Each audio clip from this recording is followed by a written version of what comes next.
ಒಂದು ಕುತೂಹಲ ತಲೆಗಿತ್ತು. ಮಂಕುತಿಮ್ಮನ ಕಗ್ಗ ಭಗವದ್ಗೀತೆ ಅಂದಾಗ ಭಗವದ್ಗೀತೆಯ ಶ್ಲೋಕಗಳನ್ನು ಆರಿಸ್ಕೊಂಡು ಅದಕ್ಕೆ ಸಂವಾದಿಯಾಗಿರುವಂಥ ಕಗ್ಗದ ಪದ್ಯಗಳು ಸಿಕ್ಕರೆ ಎಷ್ಟು ಚೆನ್ನಾಗಿರ್ತದೆ ನೋಡೋಣ ಅಂತ ಒಂದು ಆಸೆ ಇತ್ತು. ಅಲ್ಲಲ್ಲಿ ನೋಡಿದಾಗ ಅನಿಸುತ್ತೆ, ಈ ಸಲ ಒಂದು ಹುಚ್ಚು ಪ್ರಯತ್ನ ಯಾಕೆ ಮಾಡಬಾರ್ದು ಅನ್ನಿಸ್ತು. ಅಧ್ಯಾಯ ತೊಗೊಂಡು ಹೋಗೋಣ. ಮೊದಲನೇ ಅಧ್ಯಾಯ ತೊಗೊಂಡು ಅಲ್ಲಿ ಬರುವಂಥ ಕಲ್ಪನೆಗಳನ್ನು ಅನುವಾದ ಅಂತೂ ಖಂಡಿತ DVG ಮಾಡಲ್ಲ. ಆದರೆ ಆ ಇಡೀ ಅಧ್ಯಾಯದ ಸಾರರೂಪವಾದಂಥ ಕೆಲವು ಶ್ಲೋಕಗಳಿಗೆ ಧ್ವನಿಯಾಗಿ ಕಗ್ಗದ ಮಾತುಗಳು ತುಂಬ ಚೆನ್ನಾಗಿ ಬಂದಿದ್ದಾವೆ. ಅವನ್ನು ಗಮನಿಸಿದಾಗ ಒಂದು ಅನಿಸೋದುಂಟು.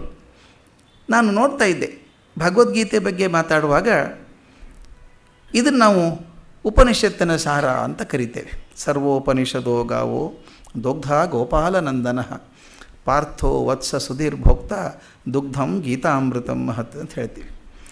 ಅದು ಉಪನಿಷತ್ತಿನ ಸಾರ ಅಂತ ಹೇಳ್ತೀವಿ. ಉಪನಿಷತ್ತುಗಳು ಮುಖ್ಯವಾಗಿ ಜೀವ, ಜಗತ್ತು, ಈಶ್ವರ ಈ ಮೂರರ ಕುರಿತಾದ ಚಿಂತನೆಗಳನ್ನು ಸೇರಿದಂಥವು. ಆ ವೇದಾಂತ ಗ್ರಂಥಗಳು ಉಪನಿಷತ್ತಾದರೆ ಗೀತೆ ಅವುಗಳ ಸಾರವನ್ನು ತಂದು ಒಬ್ಬ ಸಾಮಾನ್ಯ ಮನುಷ್ಯ ತನ್ನ ನಿತ್ಯ ಜೀವನದಲ್ಲಿ ಅದನ್ನು ಹೇಗೆ ಅಳವಡಿಸ್ಕೊಳ್ಬೇಕು ಅಂತ ತಿಳಿಸಿದಂಥ ಮಾರ್ಗದರ್ಶಿಯಾದಂಥ ಗ್ರಂಥ ಅದು. ಅದಕ್ಕೆ ಅದನ್ನು ಮೋಕ್ಷಶಾಸ್ತ್ರ ಅಂತ ಕೆಲವರು ಕರೆದರು, ಆದರೆ ಅದನ್ನು ಜೀವನ ಧರ್ಮಶಾಸ್ತ್ರ ಅಂತ ಅರವಿಂದೋ ಅಂಥವ್ರು ಕರೆದರು, ಜೀವನ ಧರ್ಮಯೋಗ ಅಂತ DVG ಅವರು ಕರೆದರು. ಅಂದರೆ ಆಗಿನ ಮೋಕ್ಷ ಇರ್ಬೋದು, ಅದು ನನಗೆ ಹೇಗೆ ಪ್ರಯೋಜನ ಆಗ್ತದೆ ಅಂತ ನೋಡುವಂಥದ್ದು ಭಗವದ್ಗೀತೆ ದೃಷ್ಟಿ. ಮಹಾಭಾರತದ ಭೀಷ್ಮ ಪರ್ವದಲ್ಲಿ ಸುಮಾರು 25ರಿಂದ 42ನೇ ಅಧ್ಯಾಯದವರೆಗೂ 18 ಅಧ್ಯಾಯಗಳಲ್ಲಿ ಬರುವಂಥ ಈ ಭಗವದ್ಗೀತೆ ಎಷ್ಟು 1000 ವರ್ಷಗಳಿಂದ ಜನರಿಗೆ ನೆಮ್ಮದಿ ಕೊಟ್ಟಿದೆಯೋ ಲೆಕ್ಕವೇ ಇಲ್ಲ. ಕೆಲವರು ಭಗವದ್ಗೀತೆ ಯಾಕೆ ಓದಬೇಕು ಅಂತ ಹೊಸ ಪುಕಾರ ಎಬ್ಬಿಸಿದ್ದಾರೆ. ಭಗವದ್ಗೀತೆ ಓದಿದ್ರಿಂದ ಏನು ಪ್ರಯೋಜನ, ಯಾಕೆ ಓದಬೇಕು ಅಂತ. ನಾನು ಅದಕ್ಕೆ ಜಗಳಕ್ಕೆ ಹೋಗಲ್ಲ, ಬೇಡವೋ ಬಿಡಿ. ಉಸಿರಾಡಿಸೋದು ಬೇಕಂದ್ರೆ ಮೂಗಿಡ್ಕೊಂಡು ಕೂತ್ಕೊಳ್ಳಿ, ಏನು ಮಾಡೋಕ್ಕಾಗ್ತದೆ.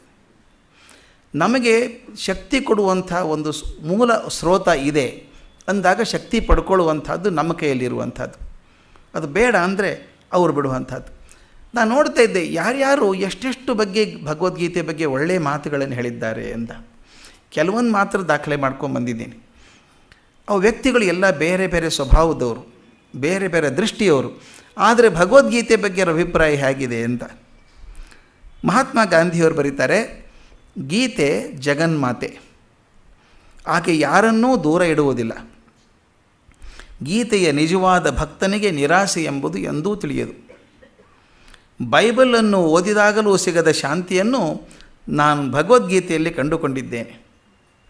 ನಿರಾಸೆಯು ನನಗೆದುರಾದಾಗ, ಬೆಳಕಿನ ಕಿರಣವೇ ನನಗೆ ಕಾಣದಾದಾಗ ನಾನು ಭಗವದ್ಗೀತೆಯ ಮೊರೆ ಹೊಕ್ಕಿದ್ದೇನೆ.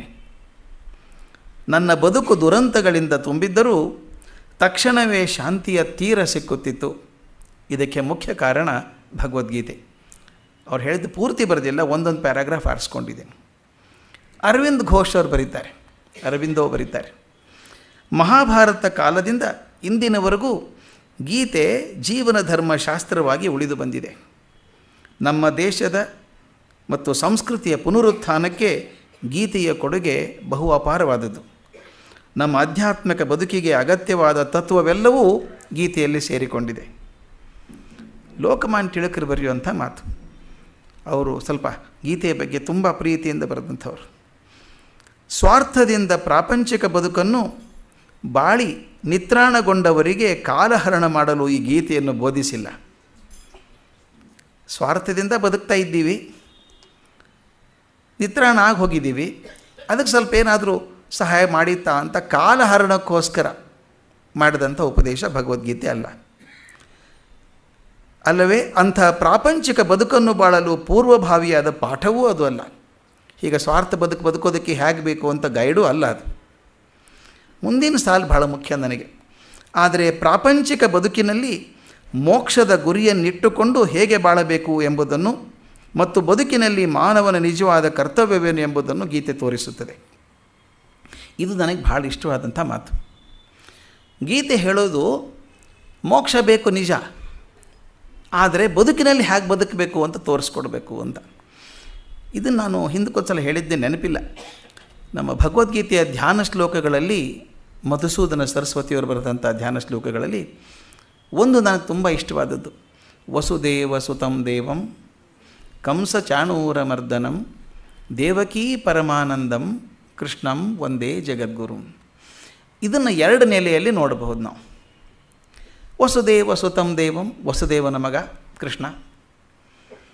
ದೇವಕೀ ಪರಮಾನಂದಂ, ದೇವಕಿಗೆ ತುಂಬ ಸಂತೋಷ ಕೊಟ್ಟ. ಕಂಸ ಚಾಣೂರಮರ್ದನಂ, ಕಂಸ ಚಾಣೂರನ ಕೊಂದು ಹಾಕಿದ. ಕೃಷ್ಣಂ ಒಂದೇ ಜಗದ್ಗುರು, ಅಂತ ಜಗದ್ಗುರುವಾದ ಕೃಷ್ಣನಿಗೆ ನಮಸ್ಕಾರ ಮಾಡ್ತೀನಿ ಅಂತ ಹೇಳಿ ಸರ್ವಾರ್ಪಣ ಭಾವದಿಂದ ನಮಸ್ಕಾರ ಮಾಡಿ ಆಗೋದು ಒಂದು ಭಾಗ, ಭಕ್ತಿಯನ್ನು ತೋರಿಸುವಂಥದ್ದು ಒಂದು ಭಾಗ. ಅದರದ್ದು ಇನ್ನೊಂದು ಮುಖ ಬೇರೆ ಇದೆ ನೋಡಿದರೆ ಅಂತ ಅನಿಸುತ್ತೆ. ಅದು ಭಗವದ್ಗೀತೆಯ ಮಾತು ಅಂತ ನನಗನ್ನಿಸ್ತು. ಅದರಲ್ಲಿ 3 ಹಂತ ಬರುತ್ತೆ. ಅದು ಎಷ್ಟು ತುಂಬ ಚೆನ್ನಾಗಿದೆ ಪದ್ಯ. ನಾನು ಶ್ಲೋಕ ಓದಿದಾಗೆಲ್ಲ ಅದೊಂಥರ ಬೇರೆ ಅನ್ನಿಸ್ತಿತ್ತು. ವಸುದೇವ ಸುತಂ ದೇವಂ, ವಸುದೇವನ ಮಗ ನಿಜ ಕೃಷ್ಣ. ದೇವಕೀ ಪರಮಾನಂದಂ, ಈ ಮಾತನ್ನು 21ನೇ ಶತಮಾನದಲ್ಲಿ ಇಟ್ಕೊಂಡು ಗಮನಿಸಬೇಕು. ಯಾರು ದೇವಕಿ?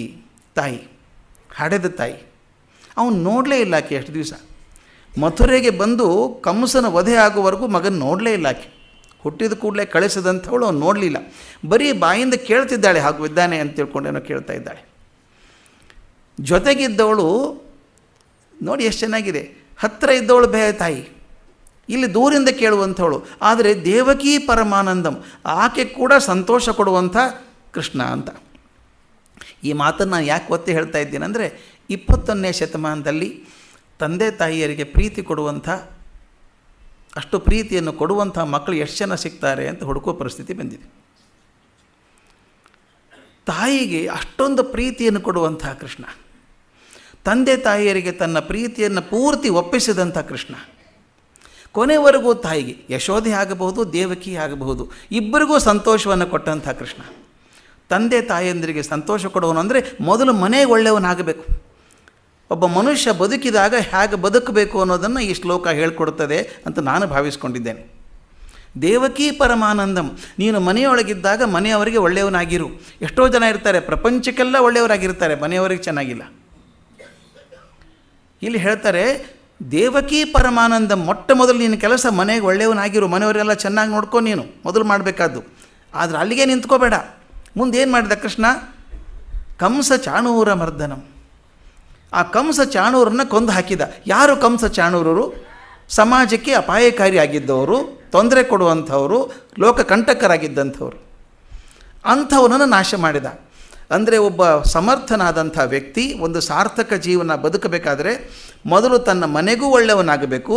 ಬರೀ ಅಷ್ಟೇ ಅಲ್ಲ, ತಾನು ಬದುಕಿರುವ ಸಮಾಜಕ್ಕೂ ಏನಾದರೂ ಒಂದು ಕಾಣಿಕೆ ಕೊಡಬೇಕು. ಕಂಸ ಚಾಣೂರ ಮರ್ದನಂ, ಅವರಿಬ್ಬರನ್ನು ಕೊಂದು ಹಾಕಿ ಲೋಕಕಂಟಕರನ್ನು ನಿವಾರಿಸಿದ. ತಾನು ಬದುಕಿದಂಥ ಸಮಾಜಕ್ಕೆ ಏನಾದರೂ ಕೊಟ್ಟ. ಅಷ್ಟಕ್ಕೆ ನಿಂತ್ಕೊಳ್ಳೋದಿಲ್ಲ, ಅದು ಮುಂದೆ ಕೃಷ್ಣಂ ಒಂದೇ ಜಗದ್ಗುರುಂ. ಒಂದು ಕೃಷ್ಣ ಕೊಟ್ಟಂಥ ಒಂದು ಭಗವದ್ಗೀತೆ ಸಾಕು, ಇನ್ನೂ 10,000 ವರ್ಷ ಚೆನ್ನಾಗಿ ಜನಕ್ಕೆ ಬೆಳಕು ಕೊಡುವಂಥದ್ದು.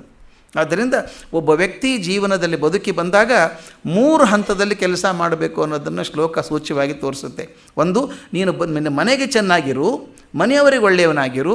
ಬರೀ ಮನೆಯವರು ಒಳ್ಳೆಯಾಗಿದ್ದರೂ ಪ್ರಯೋಜನ ಇಲ್ಲ, ನೀನು ಬದುಕಿರುವ ಸಮಾಜಕ್ಕೂ ಏನಾದರೂ ಕಾಣಿಕೆ ಕೊಡು. ಅದಷ್ಟೇ ಅಲ್ಲ, ನೀನು ಹೋದ ಮೇಲೆ ಬರುವಂಥ ಸಮಾಜಕ್ಕೂ ಏನಾದರೂ ಕಾಣಿಕೆಯನ್ನು ಬಿಟ್ಟು ಹೋಗು. ನೀನು ಹೆಜ್ಜೆ ಗುರುತನ್ನು ಬಿಟ್ಟು ಹೋಗಬೇಕು. ಈ 3 ಹಂತಗಳಲ್ಲಿ ಈ ಶ್ಲೋಕವನ್ನು ನೋಡ್ಬೋದು. ಅಂದರೆ ಭಗವದ್ಗೀತೆ ಶ್ಲೋಕಗಳೇ ಹಾಗೆ ಅನಿಸುತ್ತೆ. 2 ಹಂತದಲ್ಲಿ ಕೆಲಸ ಮಾಡುವಂಥದ್ದು, ಒಂದು ಮೋಕ್ಷ ಶಾಸ್ತ್ರವನ್ನು ಹೇಳುವಂಥದ್ದು, ಇನ್ನೊಂದು ಜೀವನ ಧರ್ಮವನ್ನು ಹೇಳುವಂಥದ್ದು. ಆ ರೀತಿ ಅದಕ್ಕೆ ಹೇಳ್ತಾರೆ ಅವರು. ಆದರೆ ಪ್ರಾಪಂಚಿಕ ಬದುಕಿನಲ್ಲಿ ಮೋಕ್ಷದ ಗುರಿಯನ್ನಿಟ್ಟುಕೊಂಡು ಹೇಗೆ ಬಾಳಬೇಕು ಎಂಬುದನ್ನು ತಿಳಿಸುವಂಥದ್ದು ಭಗವದ್ಗೀತೆ ಅಂತ ತಿಲಕರು ಹೇಳುವಂಥದ್ದು. ಆದ್ದರಿಂದ ಬದುಕಿನ ಕಲೆಯಾದ ಈ ಪುರಾತನ ವಿಜ್ಞಾನವನ್ನು ಅತಿ ಶೀಘ್ರವಾಗಿ ಮತ್ತು ಸಂಪೂರ್ಣವಾಗಿ ಅರ್ಥ ಮಾಡಿಕೊಳ್ಳಲು ಯಾರೂ ತಪ್ಪಬಾರದು. ಇದನ್ನು ಲೋಕಮಾನ್ಯ ತಿಲಕರು ಹೇಳುವಂಥದ್ದು. ಸ್ವಾಮಿ ವಿವೇಕಾನಂದರು ಎಷ್ಟು ಚಂದದ ಮಾತು. ಒಂದೇ ಸಾಲು ಬರ್ಕೊಂಬಂದಿದ್ದೀನಿ, ಅದು ಒಂದು ಸಾಕು 10 ಶಬ್ದ ಬರೆಯೋದಕ್ಕಿಂತ ಒಂದು ಸಾಲು ಸಾಕು. ವೇದಾಂತವೆಂಬ ಸುಂದರ ಉದ್ಯಾನದಲ್ಲಿ ಬೆಳೆದ ಉಪನಿಷತ್ತುಗಳೆಂಬ ಪುಷ್ಪಗಳಿಂದ ತಯಾರಿಸಿದ ಪುಷ್ಪಗುಚ್ಛ ಶ್ರೀಮದ್ ಭಗವದ್ಗೀತೆ. ಎಷ್ಟು ಚೆನ್ನಾಗಿದೆ ನೋಡಿ. ವೇದಾಂತವೆಂಬ ಸುಂದರ ಉದ್ಯಾನದಲ್ಲಿ ಬೆಳೆದ ಉಪನಿಷತ್ತುಗಳೆಂಬ ಪುಷ್ಪಗಳಿಂದ ತಯಾರಿಸಿದ ಪುಷ್ಪಗುಚ್ಛ ಒಂದು Shrimad Bhagavad Gita. It's a bouquet of flowers grown in the garden of Vedanta. Madan Mohan Malaviya ಬರೀತಾರೆ. ಅವರಿಗೆ ಒತ್ತಿ ಹೇಳಬೇಕಾಗಿದೆ. ಪ್ರಪಂಚದ ಎಲ್ಲ ಜೀವಂತ ಭಾಷೆಗಳಲ್ಲಿ ಅಧ್ಯಾತ್ಮ ವಿದ್ಯೆಯಿಂದ ತುಂಬಿ ತುಳುಕುವ ಗೀತೆಯಷ್ಟು ಸಣ್ಣದಾದ ಕೈಪಿಡಿ ಇನ್ನೊಂದಿಲ್ಲ. ಅದನ್ನು ಗೈಡ್ ಅಂತ ಬರೀತಾರೆ, ಕೈಪಿಡಿ. ನಡಿ ಹೇಗೆ ನಡು ತೋರಿಸ್ಬೇಕು ಅನ್ನುವಂಥದ್ದನ್ನು ತೋರಿಸುವಂಥ ಮಾರ್ಗದರ್ಶಿಯಾದಂಥ ಗ್ರಂಥ ಇನ್ನೊಂದಿಲ್ಲ. ನನಗೆ ತಿಳಿದಂತೆ ಪ್ರಪಂಚದ ಸಾಹಿತ್ಯ ರಾಶಿಯಲ್ಲೆಲ್ಲ ಎಲ್ಲ ಮಾನವ ಜನಾಂಗಕ್ಕೆ ಧರ್ಮದ ಗಣಿಯಾದ ಭಗವದ್ಗೀತೆಯಂಥ ಉತ್ಕೃಷ್ಟವಾದ ಗ್ರಂಥ ಬೇರೊಂದಿಲ್ಲ. ಮದನ್ ಮೋಹನ್ ಮಾಳವೀಯ ಹೇಳುವಂಥದ್ದು. ಬರೀ ನಾವು ಹೇಳೋದಲ್ಲ, ಆ್ಯನಿ ಬೆಸೆಂಟ್ ಏನು ಹೇಳ್ತಾರೆ ಅಂತ ಬೇರೆ ದೃಷ್ಟಿಯಿಂದ ಬಂದವರು ಅವರು. ಆ್ಯನಿ ಬೆಸೆಂಟ್ ಹೇಳ್ತಾರೆ, ಅಮೂಲ್ಯ ಬೋಧನೆಯಲ್ಲಿ ಅಪೂರ್ವ ಹಾಗೂ ಅನರ್ಘ್ಯವಾದ ಗೀತೆಯಂಥ ಕಾವ್ಯ ಮತ್ತೊಂದಿಲ್ಲ. ಅದೊಂದು ಯೋಗಶಾಸ್ತ್ರ. ಇಲ್ಲಿ ಕುರುಕ್ಷೇತ್ರವೆಂದರೆ ಜೀವನ ರಂಗ. ಕಾಮಕ್ರೋಧಗಳೇ ಧೃತರಾಷ್ಟ್ರನ ಮಕ್ಕಳು. Any Besant ಬರೆಯುವಂಥದ್ದು. ಕಾಮಕ್ರೋಧಗಳೇ ಧೃತರಾಷ್ಟ್ರನ ಮಕ್ಕಳು, ಅರ್ಜುನನೇ ಜೀವ, ಆತ್ಮನೇ ಶ್ರೀಕೃಷ್ಣ. ಹೀಗೆ ಪುರಾತನ ಕಾಲದಲ್ಲಿ ಯುದ್ಧರಂಗದಲ್ಲಿ ಮಾಡಿದ ಬೋಧನೆಯು ಇಡೀ ಮಾನವ ಜನಾಂಗಕ್ಕೆ ಮಾರ್ಗದರ್ಶವಾಗಿದೆ. ಆಲ್ಡಸ್ ಹಕ್ಸ್ಲೆ, ವಿಮರ್ಶಕರಂತ ಆಲ್ಡಸ್ ಹಕ್ಸ್ಲೆ ಹೇಳ್ತಾರೆ, ಗೀತೆಯು ತತ್ವಜ್ಞಾನದ ಗ್ರಂಥಗಳಲ್ಲೆಲ್ಲ ಅತ್ಯಂತ ಸ್ಪಷ್ಟ ಹಾಗೂ ವ್ಯಾಪಕವಾದದ್ದು. ಆದ್ದರಿಂದಲೇ ಅದು ಕೇವಲ ಭಾರತೀಯರಿಗೆ ಮಾತ್ರವಲ್ಲದೆ ಎಲ್ಲ ಮಾನವ ಜನಾಂಗಕ್ಕೆ ಉಪಯುಕ್ತವಾದದ್ದು. ಪ್ರಾಯಶಃ ಭಗವದ್ಗೀತೆಯ ತತ್ವಜ್ಞಾನದ ಅತ್ಯಂತ ಕ್ರಮಬದ್ಧವಾದ ಅಧ್ಯಾತ್ಮ ಗ್ರಂಥ. Most systematic and logical work ಅಂತ ಹೇಳ್ತಾರೆ ಆಲ್ಡಸ್ ಹಕ್ಸ್ಲೆ ಹೇಳುವಂಥದ್ದು. ಈಗಲೂ ಕೂಡ ಬಹುಶಃ ನನಗನ್ಸೋ ಮಟ್ಟಿಗೆ ಯಾವುದೇ ಒಂದು ಗ್ರಂಥದ ಮೇಲೆ ಬರುವಂಥ ಟೀಕೆ ಟಿಪ್ಪಣಿಗಳು ತುಂಬ ಹೆಚ್ಚು ಬರ್ತಿರ್ಬೇಕಾದ್ರೆ ಅದು ಭಗವದ್ಗೀತೆ ಮಾತ್ರ. ಇವತ್ತಿಗೂ ಕೂಡ ಭಗವದ್ಗೀತೆ ಮೇಲೆ ಬರ್ತಿರುವಂಥ ಪುಸ್ತಕಗಳ ರಾಶಿ ಈಗೂ ಸಿಗ್ತಾಯಿದೆ. ಅಂದರೆ ಅಷ್ಟು ಶತಮಾನಗಳಿಂದ ಅಷ್ಟೊಂದು ಜನರ ಕಲ್ಪನೆಗೆ ಚಿಂತನೆಗೆ ಈಡು ಮಾಡಿದಂಥ ಪುಸ್ತಕ ಇಂದಿಗೂ ಕೂಡ ಹೊಸದನ್ನು ಎತ್ತಿ ತೋರಿಸ್ತಾ ಇದೆ. ಅದಕ್ಕೆ ಹಿಂದ್ಸಲ ಹೇಳಿದ್ದೆ ನಾನು, classic is one which gives itself to many interpretations ಅಂತ. ಒಂದೇ ಒಂದು ಉತ್ತರ ಇದ್ದರೆ ಅದೊಂದು ಟೆಕ್ಸ್ಟ್ ಬುಕ್ ಆಯಿತು. ಆದರೆ ಒಂದು ಪಠ್ಯ 10 ಬಾರಿ ವಿಮರ್ಶೆ ಒಳಗಾದರೂ ಇನ್ನೂ ಹೊಸದನ್ನು ಕೊಡುವಂಥ ಶಕ್ತಿ ಉಳ್ಕೊಂಡಿದೆಯಲ್ಲ, ಅದು ಭಗವದ್ಗೀತೆ ಅಂತ.